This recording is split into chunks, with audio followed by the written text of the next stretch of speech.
Hello and welcome to the latest edition of the Business Spotlight series. My name is Claudia Thompson and I'm here today with Alex Chisnall, the Managing Director and founder of Podpreneur. Welcome to our show. Pleasure. Thank you for inviting me. Why don't you start by telling us who you are and what you do? So I'm founder of a podcast agency called Podpreneur. Been doing that for 4 years. I think this is either my third or fourth iteration of working for myself since I left working for a big corporate, like a lot of people, Virgin Atlantic, and then Richard Branson's not-for-profit Virgin Startup. Fourth year anniversary, it's just happened, and we basically help people produce podcasts with purpose. Oh, wow. I love podcasts. Podcasts with purpose just gives it that extra level, because I think these days everyone's like, I'm going to go into a podcast. So therein lies the more some purpose, of the the challenges. better. Yeah. Yeah. So that's probably a good transition to the first question, because there is so much noise almost around the whole podcast space. What would you attribute your growth to? I think what's been really helpful has been experience in my case, in that I started my own show 7 years ago, nearly be 7 years in January. So kind of ahead of the curve compared to a lot of people.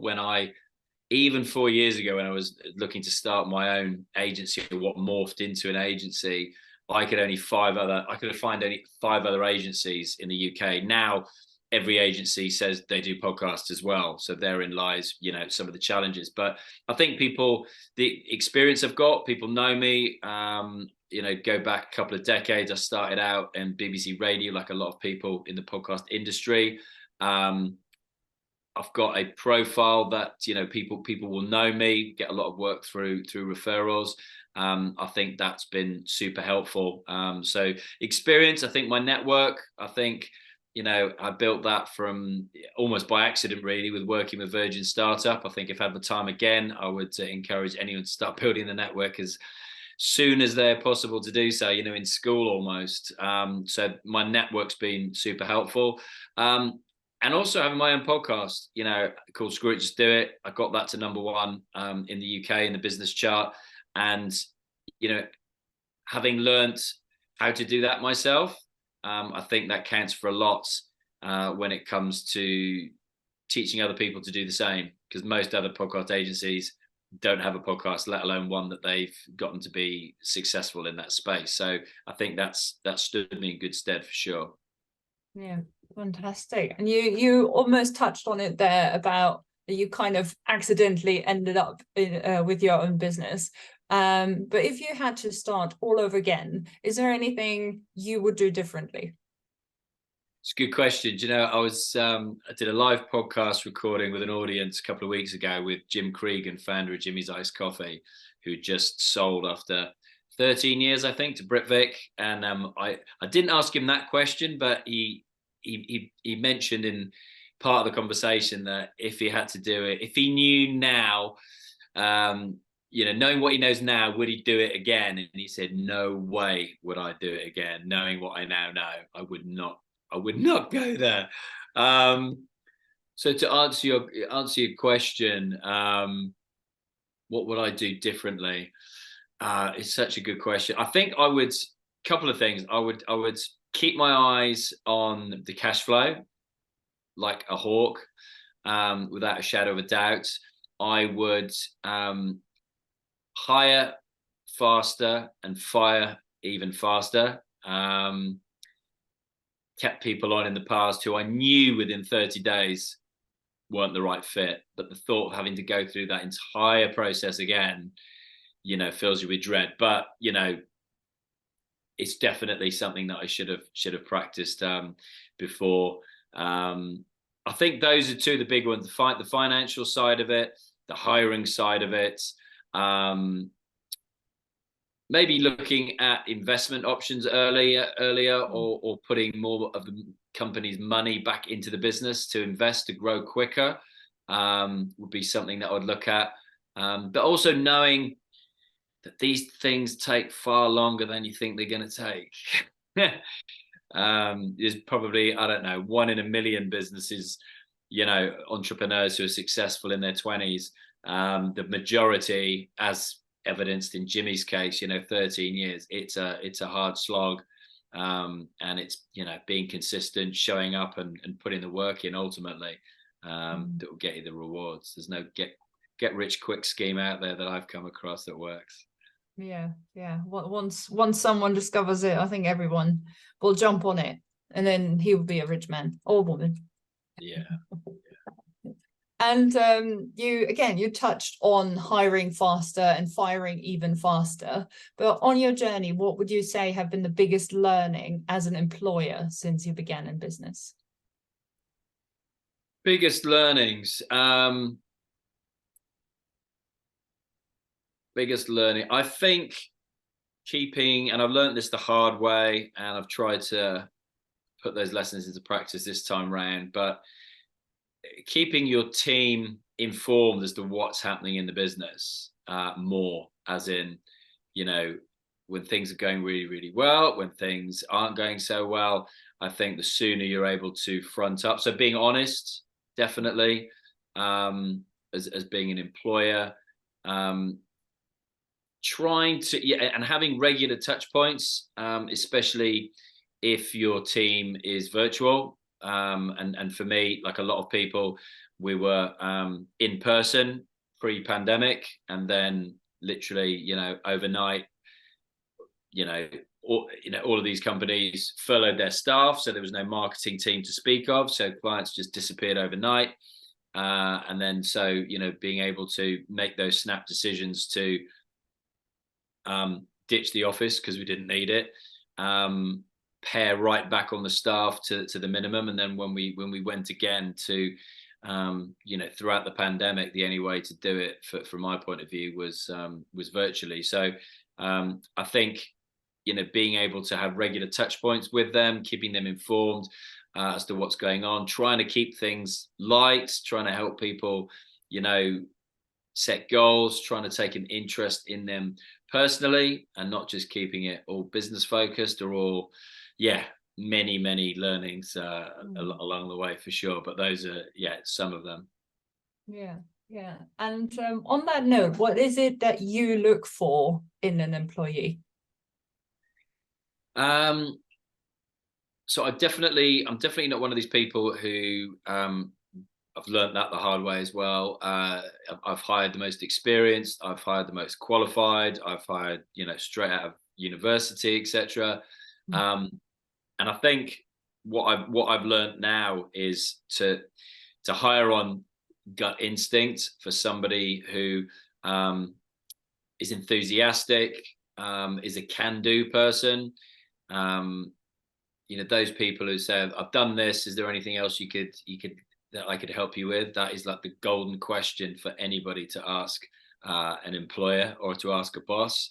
Been lucky enough to have someone like that back when I worked at Virgin Atlantic, and then again working for myself. People like that, I think, who show up. And I think also, when you're hiring, and yes, everyone deserves a second chance, but for me, it's things like being punctual, being focused. I was chatting to someone else the other day, and they were interviewing someone, and the person had suddenly realized the person had their earphones in, and they were listening to music at the same time. And I was just like, oh my God, are you serious? In the post office, in the postal service, I should say. So yeah, things like that, I think, and really do, really trust your gut when it comes to that, and don't, put everything down on a CV, because they can be bent into any way, shape, or form that you want them to do. So it's getting people to do those tasks in an interview that you want them to do, that they'll be doing in their job, I think is super important as well. Having second interviews as well, multiple interviews, I think. Having that time to step back and actually gauge things, but also equally, placing a real emphasis on your gut instinct. I think that's super important, really is. And what is it you do to foster a positive and productive work environment?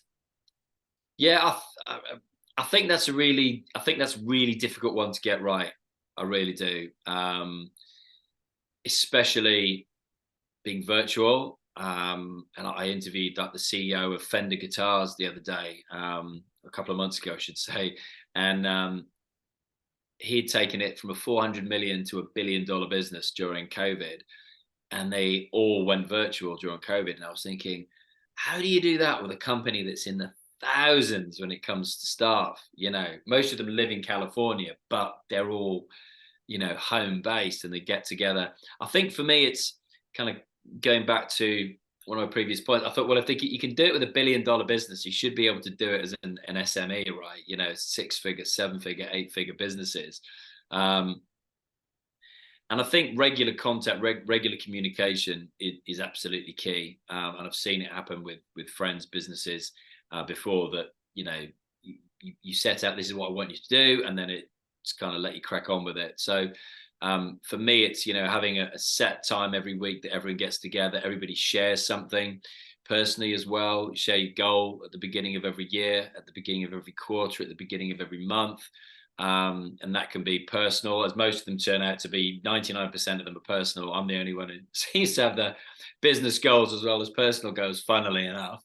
I think trying to keep it, you know, lighthearted, trying to take an interest in them personally, checking in on those goals, seeing how you can help them with those goals, because it might be something, you know, super simple or relatively small in the great scheme of things that actually moves the needle for them forward like massively.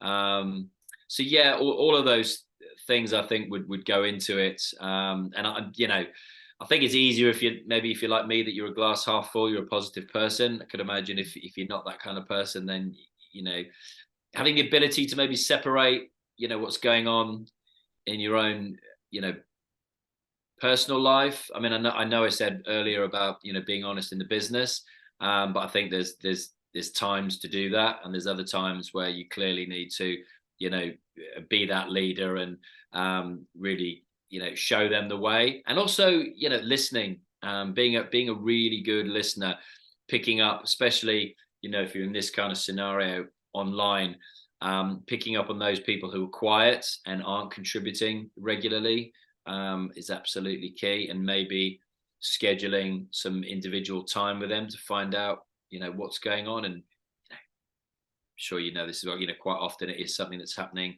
personally, be that, you know, they're struggling, you know, for example. So yeah, whole bunch of things, I would say.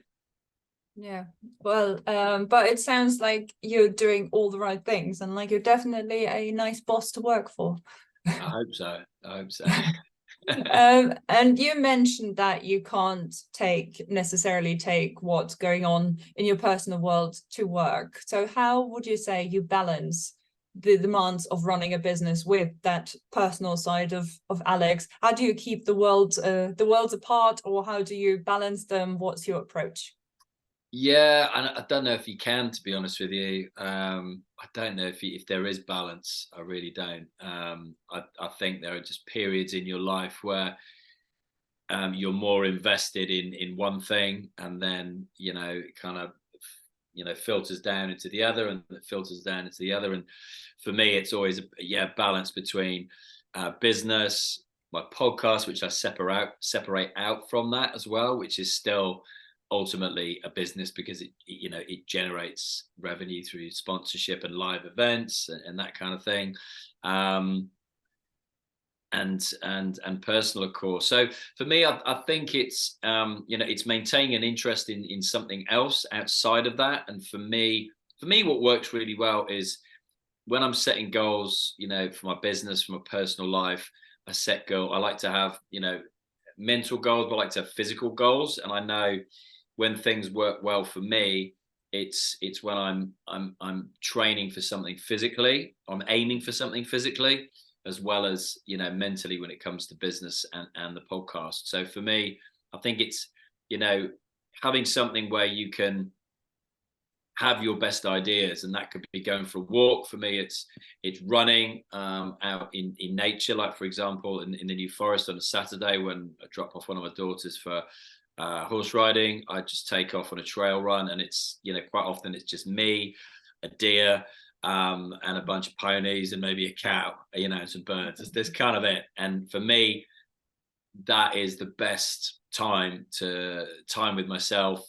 And I also think scheduling time, something I need to do a better job of as well, but scheduling time and with my family. And that might sound odd to some people, but for me, it's like, if it's scheduled, it happens. So if I want to see my friends who live the other side of the country twice a year, friends that I went to uni with, you know, 20 odd years ago, then we need to book a weekend and go and do it. And, you know, we started doing that about 3 years ago because I made the decision, let's go and, you know, have a golf weekend. And now it's twice a year.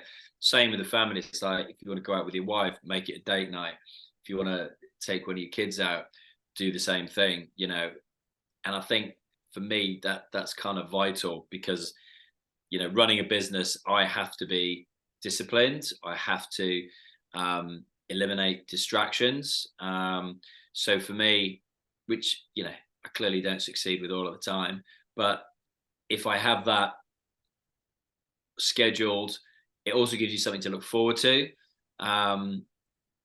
Because it's really easy to get bogged down, you know, in the weeds of the business. And, you know, we're so inwardly focused a lot of the time, head down, you know, especially with these things, mobile phones, you know, that focuses you physically to look inwards and look down. And I think we don't spend enough time, you know, taking a look above us. And for me, I do that when I get out, I go for a run, but equally, you know, go for a walk with the family at the weekend. And yes, you'll get stages in your family's life when the kids are teenagers and they have no interest in doing that anymore, but we still try and drag them out to do it. So yeah, so I guess overall, I don't know if there is a balance, but for me, yeah, trying to make time, not trying to, putting the time in, and then it happens. If it's not in the diary for me, it just never happens. You just keep on kicking that can down the road, and it never ever happens. So yeah, getting super focused on that, really important to me. Okay. And you've now run your business for quite some time, but what would you say are some common misconceptions about running a business, and how do you usually address them? It's a good question. I had to think about this one. I would say the common misconception for me is that the customer is always right, because that is wholly not correct at all. They can be right, of course they can, but they're not always right. They can't be always right. And I think it's a really difficult one. It's one I'm going through at the moment with a client. Who, you know, employs you because you're the expert in your field. That's why they want to use you.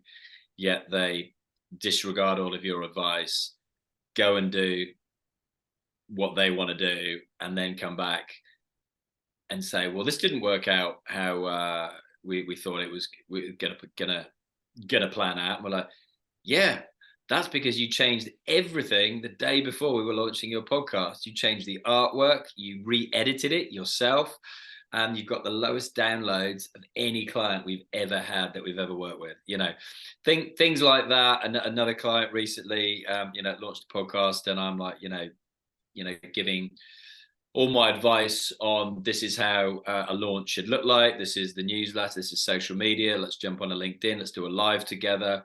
I'll interview you about the podcast. You know, no, too busy to do that. Too busy to do that. And then, you know, you can forecast what's going to happen. So I definitely, for me, I think that's the biggest one. I've been brainstorming, you know, misconceptions in business, and I think the one that the customer's always right. And I always remember my old boss, Richard Branson, said that the customer is not always right. And that comes from somebody who gets customer service, you know, the best customer service. I think I had the best ever customer service training when I started out working for Virgin Atlantic in my 20s, the best. But definitely the customer isn't always right. And I think sometimes, you know, the way to go about that,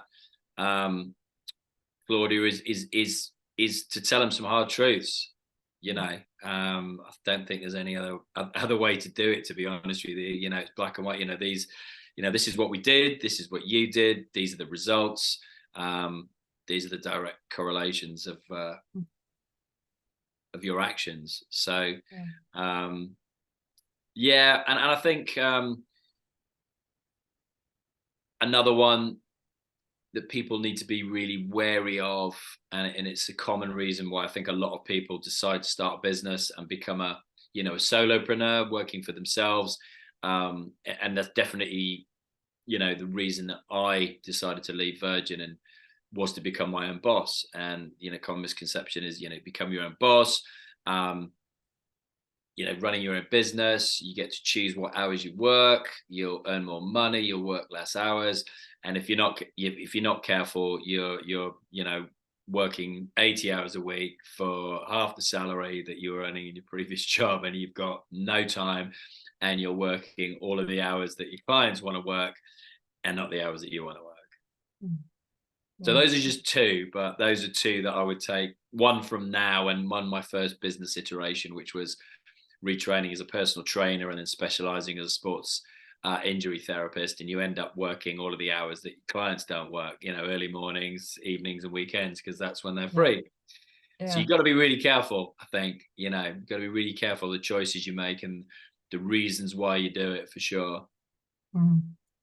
I've got to ask a follow-up question to your misconception that the customer is not always right, because I can practically hear the people watching this to say, what? But I need my clients that then feel in this kind of obligation, they feel because someone invested in their services or their product, so they now have to do absolutely everything to suit their clients' needs or to meet them.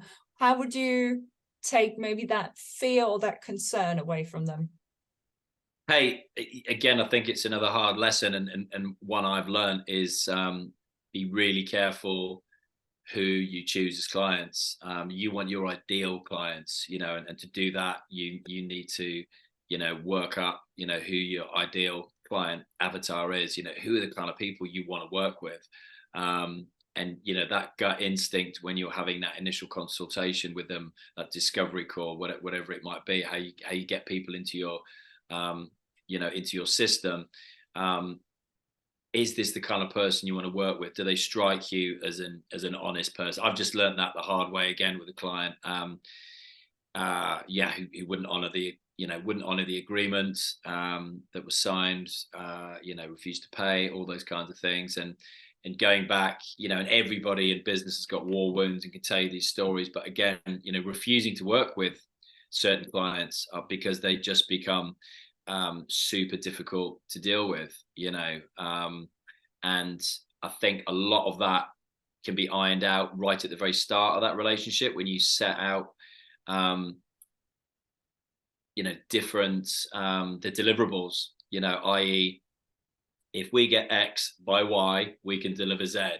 If you're going to give us X the day before, that ain't going to work. We've told you we need it 3 weeks before, because this is how long it takes to, produce, edit a podcast, put all the social media assets together, set up the hosting platform, hook up the distribution channels to Apple and Spotify. I'm giving you my example, but when somebody doesn't deliver that till the day before, then I think, yes, I'm a great believer in, following through on agreement. So I think you deliver what you said you were going to deliver, but then you have that follow-up call and go, okay, just to let you know, this isn't working for us.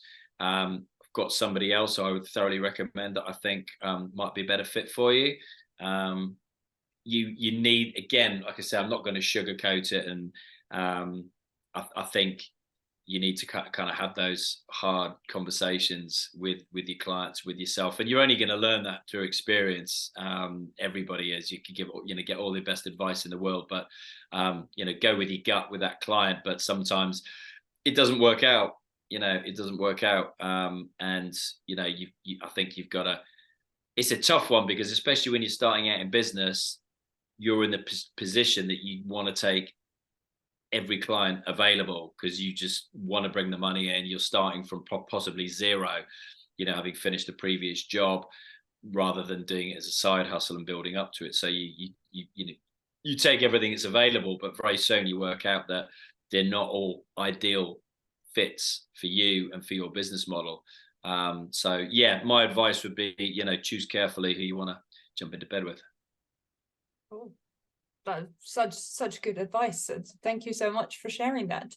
And yeah, that wraps up our interview today. Where can people find out more about you? Can they find you? Yeah, so pretty easy to find me online at Alex Chisnall, everywhere. Instagram, it's at Alex Chisnall _, but everywhere else it's just my name, Alex Chisnall. A podcast is called Screw It, Just Do It. You'll find that wherever you listen or watch podcasts. Over 520 episodes there. Everybody from Stephen Bartlett through to like a James Haskell, England rugby player, through to founders of billion-dollar brands like Lush, Ted Baker, etc. And then podpreneur.com is the website. You can find me there. Okay, fantastic. Thank you so much for your time today, Alex. Pleasure. Enjoyed it. Yeah, I enjoyed that one. There's different to interviews I've done in the past. That was yeah, got me to think really long and hard about some business decisions there for sure.